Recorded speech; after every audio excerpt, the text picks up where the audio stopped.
Hello students, welcome back to the drug desk. तो students, आज हम फार्मास्यूटिक्स का पार्ट 3 कवर करने वाले हैं, जिसमें कि हम लोग आज डिस्कस करने वाले हैं डोसेज फॉर्म के बारे में। हमने प्रीवियस वीडियोस में डोसेज फॉर्म के बारे में कुछ इंट्रोडक्शन पार्ट पर ऑलरेडी कवर कर लिया है, तो आज बस उसे हम एक बार रिव्यू करके डोसेज फॉर्म के बारे में इन डिटेल्स पढ़ने वाले हैं। तो चलिए शुरू करते हैं। तो डोसेज फॉर्म पढ़ने से पहले एक बार उसका डेफिनेशन के ऊपर एक बार और हम लोग रिव्यू कर लेते हैं। उसका डेफिनेशन क्या है? उसका डेफिनेशन है, these are the substances that are safe, effective and stable in which medications will be delivered into the body. मतलब ये कुछ ऐसे सब्सटेंस हैं, और जैसे कि मैंने पहले बताया था, ये एक फिनिश प्रोडक्ट्स होते हैं जिनमें कि हम हमारा मेडिकेशंस को डिलीवर करते हैं। किस पे? ह्यूमन बॉडीज और किसी टाइप के बॉडीज पे। ओके, तो ये हो गया डोसेज फॉर्म का इंट्रोडक्शन और डेफिनेशन। अब हम ये समझते हैं कि हमें डोसेज फॉर्म किस लिए चाहिए, डोसेज फॉर्म का यूज क्या है और उसका इंपॉर्टेंस क्या है हमारे फार्मेसी में। तो डोसेज फॉर्म का इंपॉर्टेंस हम कई तरह से समझ सकते हैं, जैसे कि डोसेज फॉर्म हम लोग जब किसी भी मेडिकेशन का डोसेज फॉर्म प्रिपेयर कर रहे हैं, तो फर्स्ट जिसको बना रहे हैं वो है एक्यूरेट डोज के लिए। हम अगर कोई सा भी मेडिसिन किसी पेशेंट को डिलीवर कर रहे हैं, हम उसे एप्रोप्रिएट डोज देना सही लगता है, क्योंकि ऐसे बहुत से ड्रग्स होते हैं जिन्हें कि ओवरडोज के कारण भी कुछ प्रकार के हमारे बॉडीज में कुछ एलर्जिक आ सकते हैं, या फिर लो डोज के लिए कोई इफेक्ट नहीं भी आ सकता है। तो इसलिए फर्स्ट थिंग जो हमें एज ए फार्मेसी प्रोफेशन याद होना चाहिए और हमें पता होना चाहिए कि किसी ड्रग का डोज, तो जिस ड्रग का जितना डोज है उस हिसाब से उतना ही डोज उस पेशेंट को प्रेस्क्राइब करना, उस पेशेंट को डिस्पेंस करने के लिए हमें डोसेज फॉर्म की जरूरत होती है। तो ये हो गया उसका फर्स्ट यूज। सेकेंड यूज, ऐसे बहुत से ड्रग्स होते हैं जो कि हमारे हीट सेंसिटिव होते हैं, थर्मोलावाइल जिन्हें कहा जाता है। ऐसे बहुत से ड्रग्स होते हैं जो कि केमिकल सेंसिटिव होते हैं। बहुत से ड्रग होते हैं जो कि एयर सेंसिटिव होते हैं। हमारे आउटर एनवायरनमेंट आते ही वो लोग ऑक्सीडाइज हो जाते हैं, या फिर हाइड्रोलाइज हो जाते हैं, या फिर रिड्यूस्ड हो जाते हैं। तो उन सब चीजों को प्रिवेंट करने के लिए हमें डोसेज फॉर्म की जरूरत होती है। तो एक बार इन सभी पॉइंट्स को एक बार ओवरलुक कर लेते हैं। तो what are the different importance of dosage form? First, it protect our drug from the oxidation, hydrolysis, reduction types of chemical reactions. Okay, तो केमिकल प्रॉपर्टीज जो कि हम पढ़ते हैं किसी ड्रग का, उसमें हमें पता चलता है कि कौन सा ड्रग थर्मोलाबाइल है, कौन सा ड्रग हीट लेवाइल है, कौन सा ड्रग केमिकल लेवाइल है। इन सब चीजों के बारे में जब हम डिस्कस करते हैं, उनके केमिकल प्रॉपर्टीज के बारे में, तब हमें पता चलता है कि किसी ड्रग का प्रॉपर्टीज क्या है।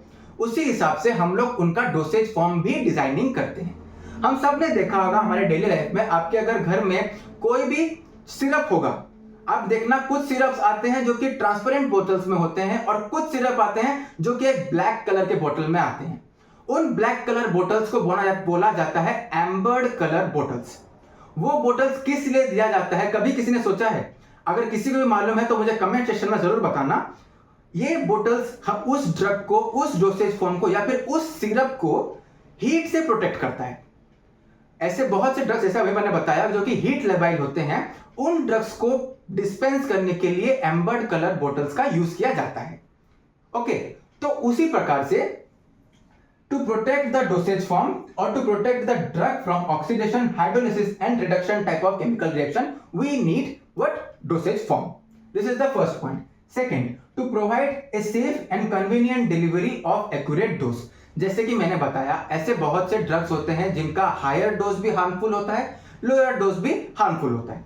अभी हम लोग कोई सा मान लो सेडेटिव दे रहे हैं, मोर सेडेटिव कॉजेस, हाई सेडेटिव जो बोलते हैं वो ऐसा कुछ नहीं है। मोर सेडेटिव कॉजेस डेथ, और sometimes is also causes anaesthetics. Okay, जो कि हम आगे पढ़ने वाले हैं फार्माकोलॉजी में। तो किसी भी चीज का ज्यादा डोज भी हार्मफुल हो सकता है और कम डोज भी हार्मफुल हो सकता है, इसलिए हमें उस ड्रग का एप्रोप्रिएट डोज देना जरूरी हो जाता है। थर्ड पॉइंट क्या कहता है? ये कहता है कि to mask the bitter taste, salty taste and order of the drugs. तो इस पॉइंट का मतलब ध्यान से समझते हैं। फॉर एग्जाम्पल हमारे पास एक पेशेंट आया जो कि 5 ईयर्स ओल्ड है, और मान लो एक और पेशेंट आया जो कि 70 ईयर्स का होगा। ओके, तो जो 5 ईयर्स का है उसे कहते हैं हम पेडियाट्रिक पेशेंट्स, और जो 70 ईयर्स का होगा उसे हम कहते हैं जेरिएटिक पेशेंट्स। ओके, तो एज वाइज हम लोग पेशेंट्स को डिवाइड करते हैं, पेडियाट्रिक, एडल्ट एंड जेरिएटिक, 3 फॉर्म में हम लोग पेशेंट्स को डिवाइड करते हैं। ओके, तो अब जो 5 इयर्स का जो पेशेंट होगा उसके लिए तो हम लोग टेबलेट प्रेस्क्राइब नहीं कर सकते, उसको टेबलेट खाने में दिक्कत होगा, तो उसके लिए हम लोग सिरप प्रेस्क्राइब करेंगे। जो जेनेटिक पेशेंट होगा, मान लो अभी अगर वो कुछ ज्यादा ही एजेड होंगे तो उनके लिए कुछ चबाना, कुछ गटकना थोड़ा मुश्किल होगा, तो उनके लिए कुछ और डोसेज फॉर्म हम प्रोवाइड करेंगे, जैसे कि एनएमआर प्रोवाइड करेंगे, या फिर इंजेक्शंस प्रोवाइड करेंगे, या फिर सलाइन हम लोग यूज करेंगे। तो ये सब डिफरेंट डोसेज फॉर्म होते हैं। तो हम लोग क्या करते हैं ना, फार्मेसी में हम लोग पेशेंट का कंडीशंस, पेशेंट्स का सिचुएशन, पेशेंट का एज के हिसाब से हम लोग पेशेंट को उसका डोसेज फॉर्म प्रोवाइड करते हैं। ठीक है, तो इसी चीज को कहते हैं पेशेंट पैलेटेबिलिटी। क्या कहते हैं? पेशेंट पैलेटेबिलिटी, मतलब पेशेंट का कन्वीनियंस, मतलब पेशेंट एक्सेप्टेंस, मतलब पेशेंट कंफर्ट जोन। ठीक है, तो अभी हम जो 5 इयर्स ओल्ड को जो हम लोग सिरप देंगे, तो उसके लिए वो उसका कंफर्ट जोन है 5 इयर्स ओल्ड के पेशेंट के लिए, कि वो उसे इजीली अपने अंदर एडमिनिस्टर कर सकता है। ऐसा नहीं है कि हम लोग इंजेक्शन किसी को 5 इयर्स ओल्ड पेशेंट को नहीं दे सकते, दे सकते हैं, बट इन सर्टेन सिचुएशंस उसके लिए सिरप लेना ज्यादा इजियर होगा एज कंपेयर टू टैबलेट लेना या कैप्सूल लेना। तो इसी चीज को कहते हैं पेशेंट पैलेटेबिलिटी। तो जैसे कि यहां पे लिखा हुआ है कि mask the bitter, salty taste and order of the drug. यही बात होता है कि जब हम लोग एक 5 ईयर ओल्ड पेशेंट को ड्रग प्रोवाइड कर रहे हैं या फिर ड्रग डिस्पेंस कर रहे हैं, तो उसके लिए वो ड्रग का एक अच्छा टेस्ट होना चाहिए, एक अच्छा स्मेल होना चाहिए, दिखने में भी थोड़ा अलग टाइप का होना चाहिए, जिससे कि वो पेशेंट को, वो बच्चे को भी लगे कि नहीं ये कुछ अलग सा चीज है। तो इसी चीज को कहते हैं पेशेंट पैलेटेबिलिटी, जैसे मैंने बताया। तो किसी चीज की पैलेटेबिलिटी को बढ़ाने के लिए भी हमें डोसेज फॉर्म बनाना पड़ता है। तो यही बात, हमें bitter taste, salty taste, excessive sweet taste, इन सब चीजों के लिए हम लोग कुछ एक्सिपिएंट्स यूज करते हैं, जैसे कि हो गया sweetening agents, colouring agents. Colouring agents more palatable बनाता है, जैसे कि अभी मान लो एक कलर हम लोग अभी मान रहे हैं स्ट्रॉबेरी सिरप। मान लो कोई कप सिरप है जिसके सामने हम लोग स्ट्रॉबेरी का फोटो दे रखे हैं और उसमें बता रहे हैं कि वो स्ट्रॉबेरी का है, तो वो कलर भी तो स्ट्रॉबेरी जैसा होना चाहिए। और ऐसा तो नहीं कर सकते ना कि हम लोग स्ट्रॉबेरी का फोटो लगा रहे हैं, स्ट्रॉबेरी का फ्लेवर डाल रहे हैं, बट हम लोग उसे येलो कलर कर रहे हैं। ठीक है, तो पेशेंट के लिए भी वो पैलेटेबल होना चाहिए कि कौन सा फ्लेवर है, वो अट्रैक्टिव दिखना चाहिए, सो दैट वो पेशेंट को भी पसंद आए। ठीक है, इसी चीज के लिए हमको डोसेज फॉर्म डिजाइनिंग पढ़ना पड़ेगा, डोसेज फॉर्म डिजाइनिंग करना पड़ता है। हुआ। Next, provide optimum drug action. जैसे कि मैंने बताया, कुछ ड्रग्स होते हैं जिनका ज्यादा डोज भी हार्मफुल होता है, कुछ ड्रग्स होते हैं जिनका कम डोज भी हार्मफुल होता है। तो इसी के लिए हमें प्रॉपर डोज देना पड़ता है। आप सबने देखा होगा या फिर बहुत से लोगों ने आप में से भी सुने होंगे, बार्बिचुरेट्स, जो कि एक टाइप का सेडेटिव एंड हिप्नोटिक ड्रग्स होते हैं, उनका प्रॉपर डोज रहता है। अगर हम उसका ज्यादा डोज दे दें तो ओवरडोज हो जाके एनेस्थेटिक्स में भी वो आ जाता है, एनेस्थेसिया कॉज कर देता है हमारे बॉडी में, और कम डोज हो जाए तो वो काम नहीं देता है। तो प्रॉपर डोज देने के लिए भी हमें डोसेज फॉर्म बनाना पड़ता है। ये तो हो गया एक और बात। इसके साथ ये जो पॉइंट है यहाँ पे प्रोवाइड ऑप्टिमम ड्रग एक्शन, इसके साथ हम लोगों को एक वर्ड समझना पड़ेगा जो कि है फर्स्ट पास मेटाबॉलिज्म। तो फर्स्ट पास मेटाबॉलिज्म होता क्या है? फॉर एग्जाम्पल, हमने अभी एक ड्रग को ओरली लिया। पहले ये बात जान लो कि हमारे बॉडी में highest first pass metabolism orally होता है। ओके, तो अभी हम लोग ने एक ड्रग लिया ओरली, हुआ तो ओरली लेने के बाद वो हमारे गट वॉल में गया, हमारे टोटल इंटेस्ट हम लोग के पूरा जीआईटी में पास हुआ, उसके बाद पोर्टल वेन्स के थ्रू लीवर में गया, उसके बाद सिस्टमिक सर्कुलेशन में गया। तो इस ये जो पूरा स्टेप है कौन कौन सा, gut wall, then portal veins, then liver and then systemic circulation। Okay, तो ये जो टोटल प्रोसेस होता है, इसे ध्यान से देखना अभी, ये जो टोटल प्रोसेस है, इस प्रोसेस में बहुत सारे ड्रग का क्या होता है, डिग्रेडेशन होता है। ऐसा नहीं कि बहुत सारे ड्रगों का, एक ड्रग का बहुत अमाउंट भी डिग्रेड हो जाता है। जैसे कि एक एग्जांपल हम लोग ले सकते हैं नाइट्रोग्लिसरीन का। ये वर्ड्स कुछ अभी आपको डिफिकल्ट लग रहा होगा, बट बिलीव मी, इन सबको हम आगे चलकर और इजी करेंगे। अभी बस इसे एक इंट्रोडक्शन के हिसाब से, समझने के हिसाब से बस एक बार देखते रहिए। तो जब हम लोग नाइट्रोग्लिसरीन, मैंने जैसे बताया, ये एक केमिकल सब्सटेंस है, बस इतना याद रखो कि नाइट्रोग्लिसरीन एक ड्रग है। ओके, तो नाइट्रोग्लिसरीन ड्रग जब हम लोग देते हैं ओरली, तो वो क्या करता है, इनके थ्रू जब इस पाथ के थ्रू जब जाएगा हमारे सिस्टम में सर्कुलेशन में, तो इसका जो अमाउंट है, फॉर एग्जांपल हमने 5 mg ड्रग्स दे रखा है एक पेशेंट को, तो जब वो हमारे ब्लड में पहुंचेगा, दैट इज सिस्टम में सर्कुलेशन में पहुंचेगा, तो आउट ऑफ 5 mg 0.5 mg भी पहुंचेगा कि नहीं, उसका गारंटी नहीं होता है नाइट्रोग्लिसरीन का। हुआ, ये मैंने एक एग्जांपल दिया है, और भी ड्रग्स होते हैं जिनका डिग्रेडेशन इसी तरह होता है, इतना ज्यादा नहीं होता बट होता है। तो उस चीज को कहते हैं फर्स्ट पास मेटाबॉलिज्म, जो कि हमारे सिस्टमिक सर्कुलेशन तक पहुंचने से पहले जो भी डिग्रेडेशन होता है वो कहलाता है फर्स्ट पास मेटाबॉलिज्म। इसका प्रॉपर डेफिनेशन हम कोलोजी में फिर से पढ़ेंगे। मैं फिर से बोल रहा हूं, प्लीज इन वर्ड से घबराना मत, इसे हम आगे चलकर और सिंप्लीफाई करेंगे। ओके, तो ये पूरे प्रोसेस में जो डिग्रेडेशन हुआ है ड्रग का, उसे कहते हैं फर्स्ट पास मेटाबॉलिज्म। तो ये फर्स्ट पास मेटाबॉलिज्म क्या करता है ना, हम लोग जैसे मैंने बताया नाइट्रोग्लिसरीन का 5 mg से 0.5 mg हमारे बॉडी के सर्कुलेशन में पहुंचा, तो इससे हुआ क्या, ड्रग का कॉन्सेंट्रेशन हमारे बॉडी में बहुत कम रहा। तो ऐसे भी ड्रग्स होते हैं जिनका मिनिमम कॉन्सेंट्रेशन चाहिए, जो कि हमने पढ़ा कि एक्यूरेट डोज देने के लिए चाहिए रहता है। तो यही एक्यूरेट डोज पहुंचाने के लिए हमने पढ़ा डोसेज फॉर्म। अब फर्स्ट पास मेटाबॉलिज्म से हमारा जो ड्रग का डिग्रेडेशन हुआ है उसे प्रिवेंट करने के लिए हम लोग डोसेज फॉर्म बनाएंगे, सो दैट हमारे ब्लड के सर्कुलेशन में जब हम लोग का ड्रग पहुंचेगा तो उसका अमाउंट सफिशिएंट रहना चाहिए to produce any type of actions और pharmacological actions in the body.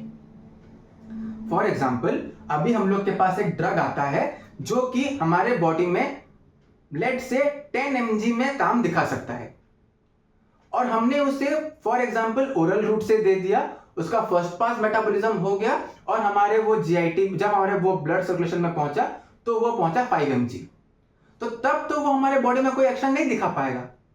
तो इसी चीज को प्रिवेंट करने के लिए, अवॉइड करने के लिए हमें क्या चाहिए, डोसेज फॉर्म चाहिए, जो कि यहां पे लिखा है प्रोवाइड ऑप्टिमम ड्रग एक्शन। हमारे बॉडी में ड्रग का प्रॉपर एक्शन प्रोवाइड करने के लिए भी और फर्स्ट पास मेटाबॉलिज्म को कम करने के लिए भी हमें डोसेज फॉर्म का जरूरत पड़ता है। नेक्स्ट पॉइंट क्या आता है, नेक्स्ट पॉइंट आता है कि protect the drug from gastric HCl। हम सबको पता है हमारे स्टमक में HCl रिलीज होता है, HCl के साथ साथ और भी कुछ रिलीज होता है जिसे हम कहते हैं गैस्ट्रिक जूसेस। ओके, तो आप लोगों को मैंने एक होमवर्क दिया है, अभी आप लोग नोट कीजिए, हमारे गैस्ट्रिक जूसेस में कौन कौन सा कंपोनेंट रहता है और हमारे गैस्ट्रिक HCl से हमारे स्टमक लाइनिंग को कौन प्रिवेंट करता है, ये दो चीज आप मुझे कमेंट सेक्शन में बताएंगे। ओके, नेक्स्ट, तो गैस्ट्रिक HCl जो हमारे बॉडी में रिलीज होता है, स्टमक में रिलीज होता है, उससे हमारा स्टमक लाइनिंग तो प्रिवेंट हो गया।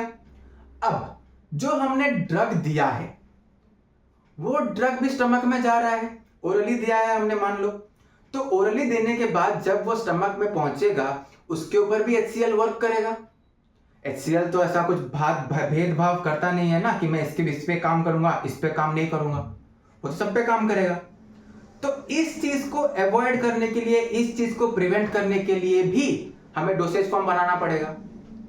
कुछ ऐसा डोसेज फॉर्म बनाना पड़ेगा जिसके कारण कि हमारा स्टमक में ड्रग जाए पर वो ड्रग को कुछ नुकसान ना हो। जैसे कि हमने पहले भी पढ़ा कि ऑक्सीडेशन, रिडक्शन, हाइड्रोलिसिस टाइप का रिएक्शन से हमारा ड्रग डिग्रेड होता है। उसके साथ साथ हमने ये भी देखा कि कुछ ड्रग केमिकल से भी डिग्रेड होते हैं। तो मान लो हमने कोई ऐसा ड्रग दिया जो कि केमिकली डिग्रेड होता है, और वो केमिकल कौन सा डिग्रेड करता है? HCl डिग्रेड करता है। तो उस चीज को प्रिवेंट करने के लिए भी हमें कुछ बनाना पड़ेगा। ओके, तो उस टाइप का भी टैबलेट बनाना पड़ेगा। तो उसे बनाने का जो प्रोसेस है उसे हम डोसेज फॉर्म डिजाइनिंग में पढ़ेंगे। उस टाइप के टैबलेट्स को जो कि हमारे स्टमक के HCl को प्रिवेंट कर दें, उन्हें कहते हैं, आप बताएंगे। ओके, चलो। जनरली हमारा डोसेज फॉर्म 4 टाइप से डिवाइड हुआ है। पहला route of administration, second physical state, third site of administration and fourth usage. तो इन 4 टाइप से हमारा टोटल डोसेज फॉर्म डिवाइड हुआ है। तो एक एक करके देखते हैं। पहला देखते हैं based on physical state.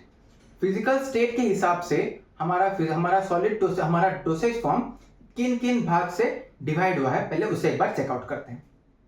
So based on physical state, dosage form are divided into 4 types.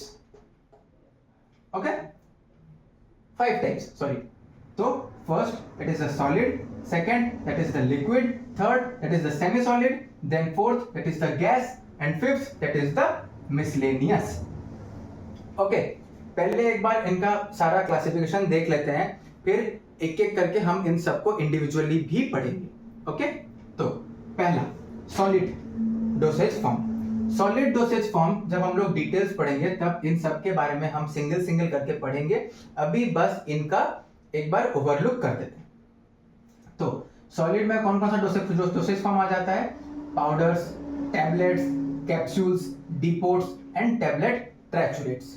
इन सब का डेफिनेशन और इन सब का इन डिटेल वीडियो हम नेक्स्ट में पढ़ेंगे जब हम सॉलिड डोसेज फॉर्म इंडिविजुअली पढ़ेंगे। ओके, तो next that is a liquid. Liquid dosage form में कौन कौन सा डोसेज फॉर्म आ जाता है? Solution, syrups, elixirs, suspensions, emulsions, colloidals और भी बहुत कुछ, इंजेक्शंस, वो सब भी जो कुछ आते हैं ना, वो सब कुछ लिक्विड्स में आ जाते हैं। Next semi solid. Semi solid में क्या क्या आ जाता है? सेमी सॉलिड में ऑइंटमेंट, क्रीम्स, सुपोजिटरीज, जेलीज, ये सब जो आते हैं, पेस्ट, टूथपेस्ट जो आता है, वो सब कुछ सेमी सॉलिड में आ जाता है। Okay, next gases. गैसेस में मैंने बताया था 2 ही डोसेज फॉर्म आते हैं, एक आता है एरोजॉल, एक आता है इनहेलेंट्स। ओके, और last that is the miscellaneous. Miscellaneous में आता कौन सा है? दैट इज द NDDS, जो कि मैंने आपको पहले बताया, नोवेल ड्रग डिलीवरी सिस्टम और न्यू ड्रग डिलीवरी सिस्टम। तो हम इसे 7th सेमेस्टर में NDDS को फिर से पढ़ेंगे। ठीक है, तो अब हम इन चारों पे एक एक करके फोकस करेंगे। उससे पहले बाकी जो और 3 टाइप के बेस्ड क्लासिफिकेशन है उनको एक बार देख लेते हैं। फिजिकल स्टेट के बारे में तो डिस्कस कर लिया, अब बात करते हैं based on route of administration. Route of administration के हिसाब से देखा जाए तो हमारे पास नंबर्स ऑफ क्लासिफिकेशन आ जाते हैं। रूट ऑफ एडमिनिस्ट्रेशन का मतलब क्या है, पहले ये समझते हैं। रूट ऑफ एडमिनिस्ट्रेशन का मतलब होता है कि हम किस रूट से, मतलब किस पाथ से हम लोग का ड्रग एडमिनिस्टर कर रहे हैं। जनरली हमारे बॉडी में बहुत सारे रूट्स होते हैं, जैसे कि हम ब्रॉडली उसे 2 भाग में डिवाइड करते हैं, एक होता है लोकल, एक होता है पेरेंट्रल। अब सिंपली ये समझिए कि पेरेंट्रल रूट्स मतलब वो रूट जिससे हम इंजेक्शन देते हैं।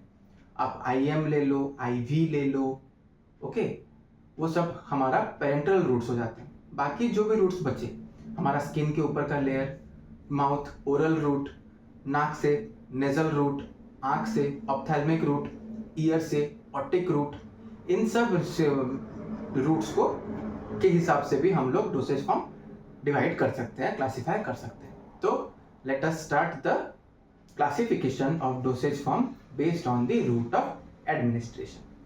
तो पहला route of administration, inhaled route of administration, मतलब ये वो सारे रूट ऑफ एडमिनिस्ट्रेशन होते हैं जो कि हम through the help of our nose nasal cavity हम लोग ले सकते हैं। हुआ, तो इसमें जनरली हम लोग वो डोसेज फॉर्म लेते हैं जो कि आइदर ड्रॉपलेट फॉर्म में होते हैं या फिर हमारे किसी प्रकार का प्रेशराइज गैसेस में स्टोर होके रहते हैं। ओके, तो जैसे पहला हो गया हम लोग का एरोजोल फॉर्मेशन। ओके, तो फर्स्ट हो गया एरोजोल डोसेज फॉर्म, सेकंड हो गया गैसेस, थर्ड हो गया sprays form. Next ophthalmic dosage form. Ophthalmic dosage form मतलब ये वो सारे रूट्स ऑफ डोसेज फॉर्म में, ये वो सारे रूट्स में आते हैं जो कि हम आंख से देखते हैं। ऑप्थेल्मिक मतलब प्योरली आंख। तो आई का पहला रूट हो जाता है आई ड्रॉप, सेकंड हो जाता है eye gels. Next oral route. Oral route में हम लोग हाईएस्ट पढ़ते हैं, जैसे कि हम सबको पता है कि ओरल रूट में हम लोग माउथ से लेते हैं, माउथ से लेते हैं। ओके, ओरल कैविटी से लेते हैं। ओके, इसलिए इसका नाम है oral route, oral dosage form. Oral dosage form में कैप्सूल, टेबलेट्स, पाउडर्स, इसमें वो पाउडर्स आते हैं जो कि हम लोग इंटरनली यूज करते हैं।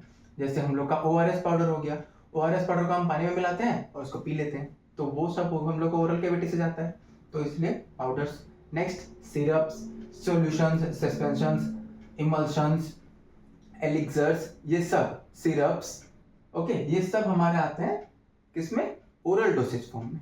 हुआ। Next parental dosage form. वैसे मैंने बताया ऑल द रूट, जो सारे रूट्स जो कि हम लोग with the help of A syringe देते हैं, वो सारे में आ जाता है हम लोग का कौन सा, पेरेंटल रूट्स। ओके, जैसे मैंने लिखा है इंजेक्शंस। ओके, तो इंजेक्शंस इसमें आ जाते हैं। Next rectal route. Rectal route मतलब ये वो रूट होता है जो जहाँ पे हम लोग का ड्रग जो है वो किससे देते हैं, through the help of the rectus हम लोग पास कराते हैं। नेक्स्ट रेक्टल रूट में कौन कौन सा आता है, ऑइंटमेंट आ जाता है, कुछ एनेमास आ जाते हैं। एनेमास क्या होता है हम आगे पढ़ेंगे। सुपोजिटोरीज होता है, सुपोजिटोरीज भी क्या है हम आगे डिस्कस करेंगे। Next topical dosage form. Topical dosage form मतलब ये वो रूट है, टॉपिकल का मतलब होता है हम लोग का अपर स्किन, स्किन के ऊपर का part, that is skin cavity. हम लोग जो सब भी चीजें यहाँ पे अप्लाई करते हैं वो सब आ जाते हैं टॉपिकल रूट्स में। ओके, यहाँ पे भी कुछ एरोजोल्स, कुछ स्प्रे आते हैं, जैसे हम सबको पता होगा मूव स्प्रे। ओके, जो हम लोग टॉपिकली अप्लाई करते हैं। ओके, तो यहाँ पे स्प्रेज भी आते हैं, प्लस क्रीम्स आते हैं, लोशंस आते हैं, लिनिमेंट्स आते हैं, जेल्स आते हैं, पाउडर्स आते हैं। हम सब ने क्लोट्रिमाजोल पाउडर यूज किया होगा, कैंडेड पाउडर्स हम सब ने यूज किया होगा, तो वही कैंडेड पाउडर जो हम लोग स्किन सरफेस में यूज करते हैं उसी को हम लोग टॉपिकल रूट ऑफ एडमिनिस्ट्रेशन में पढ़ते हैं।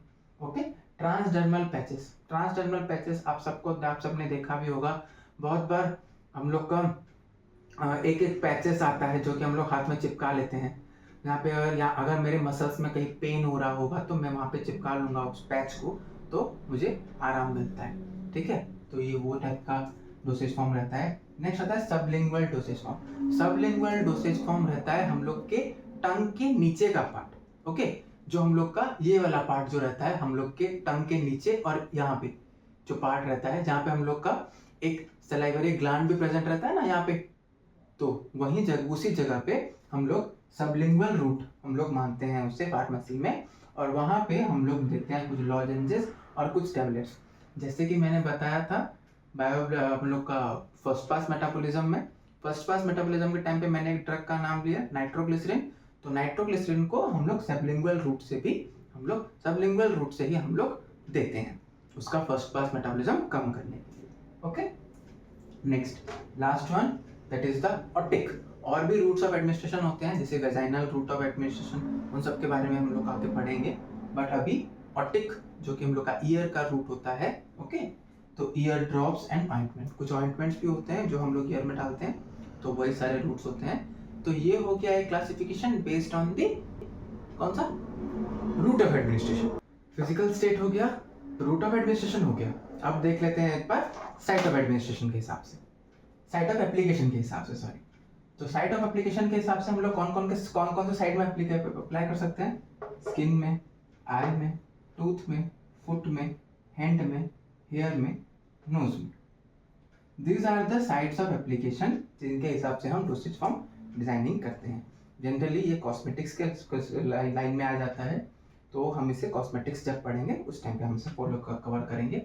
नेक्स्ट जो कि लास्ट इसका क्लासिफिकेशन बचता है, it is the based on usage. तो यूसेज में दो टाइप के आ जाता है, इंटरनल और एक्सटर्नल। इंटरनल में जो यूज करेंगे, जो हमारे बॉडी कैविटी के अंदर जाएगा उसे इंटरनल, और जो बाहर रहेगा वो एक्सटर्नल। ओके, इसी के साथ ये वीडियो यही खत्म करते हैं, और नेक्स्ट वीडियो में हम लोग फिजिकल स्टेट का हम लोग शुरू करेंगे, सॉलिड डोसेज फॉर्म, उसके बारे में डिटेल्स पढ़ेंगे, और उस टाइम पे हम लोग पाउडर्स, टैबलेट्स, कैप्सूल्स, उन सब का डेफिनेशंस और सब कितने टाइप के होते हैं उन सब के बारे में हम डिस्कस करेंगे। तब तक के लिए keep educating yourself and keep supporting the drug desk. Thank you.